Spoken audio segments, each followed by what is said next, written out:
Hi, 7th grade. We're going to start the 4th lesson from our book today, The 5 People We Meet in Heaven. The 4th lesson. Finally, after many talks, Marguerite walked Eddie through another door. They were back inside the small round room. She sat on the stool and placed her fingers together. She turned to the mirror, and Eddie noticed her reflection. Hers, but not his. The bride waits here, she said, running her hands along her hair, taking in her image, but seeming to drift away.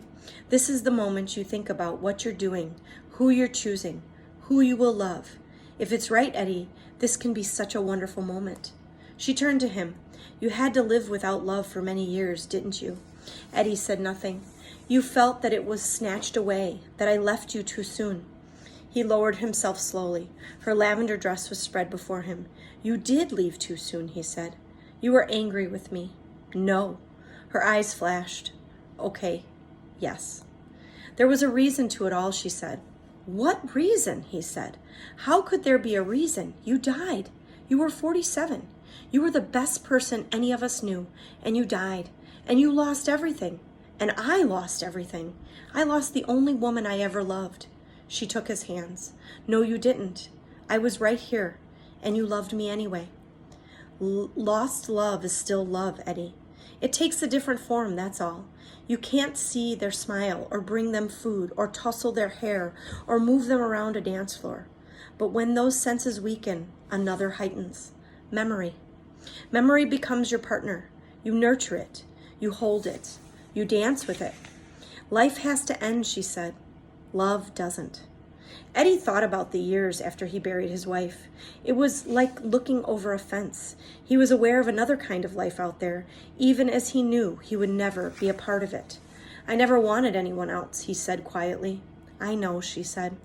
I was still in love with you. I know, she nodded. I felt it. Here? He asked. Even here, she said, smiling. That's how strong lost love can be. She stood and opened a door, and Eddie blinked as he entered behind her.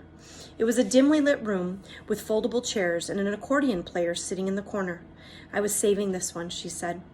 She held out her arms, and for the first time in heaven, she initiated his contact.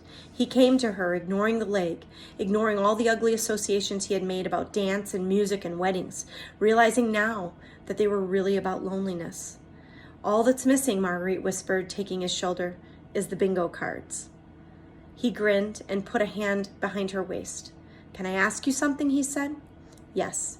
How come you look the way you looked the day I married you? I thought you'd like it that way. He thought for a moment. Can you change it? Change it, she looked amused. To what? To the end? She lowered her arms. I wasn't so pretty at the end. Eddie shook his head as if to say not true. Could you? She took a moment, then came again into his arms. The accordion man played the familiar notes. She hummed in his ear, and they began to move together slowly in a remembered rhythm that a husband shares only with his wife.